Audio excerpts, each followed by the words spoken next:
माहिती आहे, रोज घरात शिरताना ना एक गोष्ट लक्षात येते. उंबरठा हा भाग कसा तरी वेगळाच वाटतो. जाणवतं का किती शांत, किती घरचं असतं ते.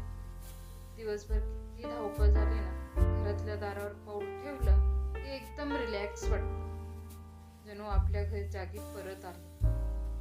आणि हा उंबरठा हेच फील देतो.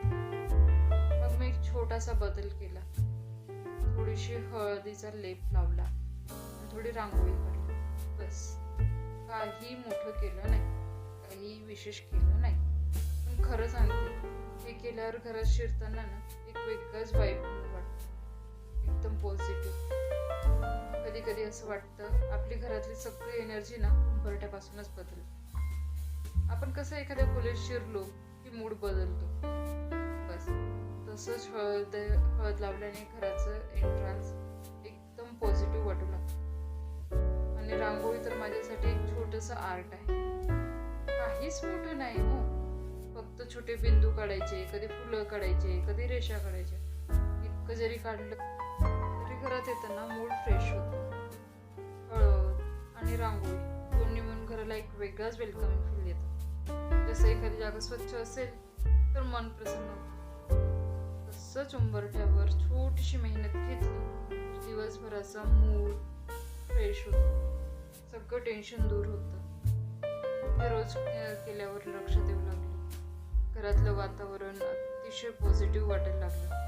आजचा दिवस सुंदर, छान आहे असं मनाला वाटायला लागलं. आणि बघ, छोट्या गोष्टींचा फरक पडला. म्हणून मी विचार केला, या साध्या, शांत, घरगुती गोष्टी तुमच्यासोबत पण शेअर करायला हव्या. आपल्या पूर्वजांनी आपल्याला किती छान छान सुंदर सवयी लावलेल्या होत्या, नाही का? बरं, त्या आठवणी, फक्त आठवणी, पण आता आपण त्या आठवणी जपायला हव्या. त्या पद्धती, त्या रूढी, परंपरा आपण जपायला हव्या. अशा छोट्या छोट्या घराच्या गोष्टी शेअर करत राहते. आवडलं तर सबस्क्राईब नक्की कर. आणि पुढच्या व्हिडिओमध्ये तुला कुठला नवीन विषय हवा आहे, किंवा तू उंबरठ्याची पूजा करताना तुझ्या मनात कोणते विचार असतात, ते मला कमेंटमध्ये नक्की सांग. मी त्या विषयावरती अजून पुढचे व्हिडिओ नक्की बनवेल.